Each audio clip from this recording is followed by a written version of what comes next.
ফানহাউসের সেই সব অদ্ভুত আয়নার কথা মনে আছে, যেখানে নিজেদের দেখলে কখনো লম্বা, কখনো মোটা, আবার কখনো একেবারে অন্যরকম লাগে? ওই মজার পেছনের বিজ্ঞানটা কিন্তু বেশ ইন্টারেস্টিং, আর সেটাই হলো গোলীয় দর্পণ। আজকের এই পর্বে আমরা ঠিক এটাই জানব, মানে কিভাবে এই বাঁকানো আয়নাগুলো এমন সব মজার আর অদ্ভুত ছবি তৈরি করে।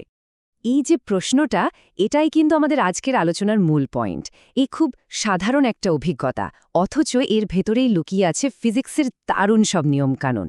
চলুন আজ এই রহস্যটাই সমাধান করা যাক। আমাদের আলোচনাটা কয়েকটা ভাগে সাজানো হয়েছে। দেখুন, আমরা শুরু করব একদম বেসিক কিছু জিনিস দিয়ে, যেমন প্রতিফলন কি। তারপর আস্তে আস্তে আমরা অবতল আর উত্তল দর্পণের জগতে ঢুকব। আর সবশেষে বাস্তব আর অবাস্তব প্রতিবিম্বের মধ্যে যে পার্থক্যটা আছে সেটা একদম পরিষ্কার করে বুঝে নেব। তো চলুন শুরু করা যাক।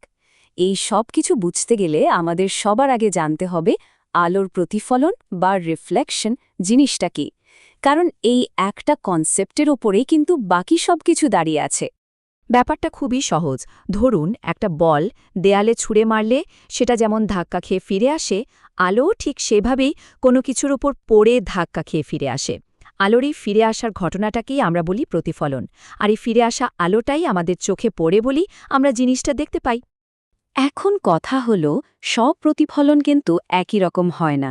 যদি সারফেসটা আয়নার মতো মসৃণ হয়, তখন হয় নিয়মিত প্রতিফলন, মানে আলোক রশ্মিগুলো যেভাবে আসে সেভাবেই সমান্তরালভাবে ফিরে যায়। কিন্তু সারফেসটা যদি দেয়াল বা কাগজের মতো অমসৃণ হয়, তখন আলোক রশ্মিগুলো ধাক্কা খেয়ে চারদিকে ছড়িয়ে ছিটিয়ে যায়। এটাকে বলে বিক্ষিপ্ত প্রতিফলন। এই ছবিটা দেখলে ব্যাপারটা একদম জলের মতো পরিষ্কার হয়ে যাবে।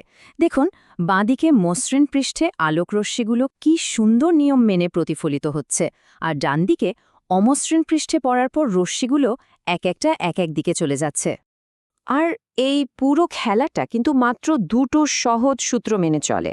প্রথমটা হলো, যে আলোটা আসছে, যেটা ফিরে যাচ্ছে, আর তাদের মাঝের যে লম্ব রেখাটা, এরা সবাই সবসময় একই সমতলে থাকবে।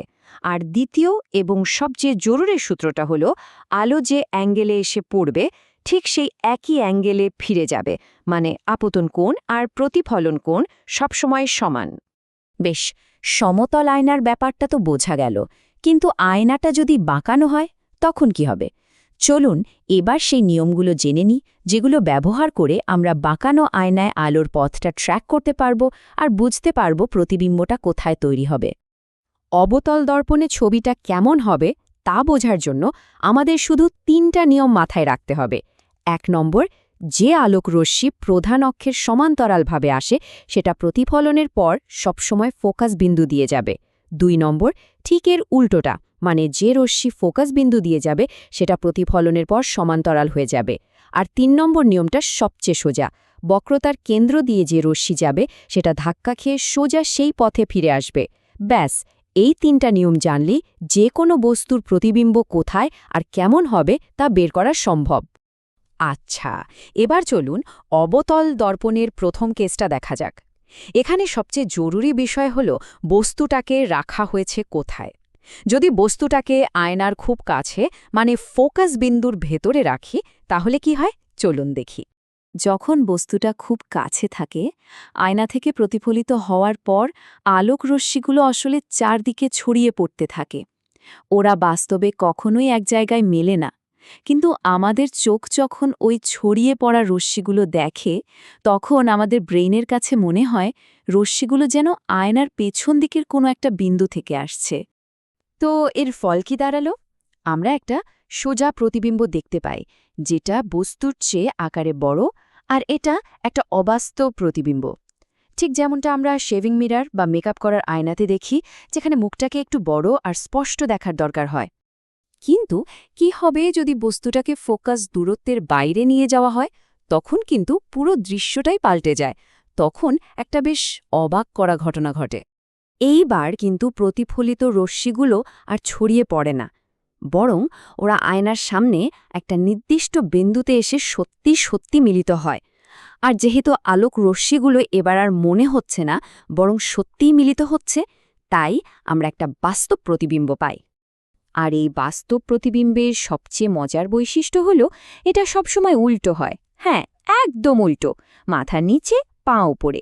এই ধর্মটার কারণে কিন্তু শক্তিশালী টেলিস্কোপ বানানো সম্ভব হয়েছে।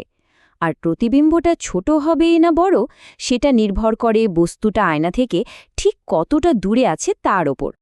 অবতল দর্পণের এই দুই ধরনের আচরণের পর উত্তল দর্পণকে বেশ সহজ সরল মনে হতে পারে, কারণ এর একটা দারুণ ব্যাপার হল এর আচরণ সব সময় একই রকম থাকে, বদলায় না। উত্তল দর্পণের প্রধান কাজই হল আলোককে ছড়িয়ে দেওয়া। এর বাইরের দিকটা ফোলা থাকার কারণে আলোক রশ্মিগুলো প্রতিফলিত হয়ে চারিদিকে ছড়িয়ে পড়ে। আর সবচেয়ে বড় কথা হল, বস্তু কাছে থাকুক বা দূরে, প্রতিবিম্বের ধরন কিন্তু একই থাকবে। আর সেই ফলাফলটা কি? উত্তল দর্পণ সবসময় একটা সোজা, বস্তুর চেয়ে ছোট এবং অবাস্তব প্রতিবিম্ব তৈরি করে। এই কারণে গাড়ির সাইড ভিউ মিররে বা দোকানের সিকিউরিটি মিররে উত্তল দর্পণ ব্যবহার করা হয়, যাতে অনেক বড় একটা জায়গার ছবি ছোট করে আয়নার মধ্যে দেখা যায়। এতক্ষণ আমরা বাস্তব আর অবাস্তব এই দুটো শব্দ অনেকবার ব্যবহার করলাম। এবার চলুন এই পুরো আলোচনার সবচেয়ে জরুরি দুটো ধারণাকে মুখামুখি দাঁড় করাই। একটা ফাইনাল তুলনার মাধ্যমে বিষয়টা একদম পরিষ্কার করে নেওয়া যাক। সহজ কথায়, বাস্তব প্রতিবিম্ব হল সেটাই যেখানে প্রতিফলিত আলোক রশ্মিগুলো বাস্তবে এসে এক বিন্দুতে মিলিত হচ্ছে, মানে ওই বিন্দুতে এর একটা সত্যিকারের ভৌত অস্তিত্ব আছে। আর অন্যদিকে অবাস্তব প্রতিবিম্ব হল এক ধরনের অপটিক্যাল ইলিউশন বা চোখের ধাঁধা। এখানে আলোক রশ্মিগুলো আসলে এক জায়গায় মিলিত হয় না। আমাদের মস্তিষ্ক শুধু ভাবে যে রশ্মিগুলো আয়নার পেছনের কোনো একটা বিন্দু থেকে আসছে। এই টেবিলটা দেখুন, পার্থক্যগুলো এক নজরে পরিষ্কার হয়ে যাবে। বাস্তব প্রতিবিম্ব তৈরি হয় রশ্মির আসল মিলনে, তাই তা হয় উল্টো। আর অবাস্তব প্রতিবিম্ব তৈরি হয় আপাত মিলনে, তাই তা হয় সোজা। কিন্তু সবচেয়ে বড় আর আসল পার্থক্যটা হলো শেষ পয়েন্টটাতে। এই কথাটা হলো $1,000,000 পয়েন্ট। যেহেতু বাস্তব প্রতিবিম্বে সত্যি সত্যি আলো এক জায়গায় মিলিত হয়, তাই ওই জায়গায় যদি একটা পর্দা রাখা যায়, তাহলে সিনেমার স্ক্রিনের মতো ওই পর্দার ওপর ছবিটা দেখা যাবে। কিন্তু অবাস্তব প্রতিবিম্বকে কখনোই পর্দায় ফেলা সম্ভব নয়। আশা করি এই আলোচনার পরের বার যখন কোনো আয়নার সামনে দাঁড়ানো হবে, তা সে বাড়ির সাধারণ আয়না হোক, গাড়ির সাইড ভিউ মিরর বা এমনকি একটা চকচকে স্টিলের চামচই হোক, তখন শুধু নিজের মুখটাই চোখে পড়বে না, এর পেছনের ফিজিক্সটাও মাথায় আসবে। তখন হয়তো ভাবা যাবে, যা দেখছি তা কি বাস্তব নাকি শুধুই আলোর এক চমৎকার খেলা।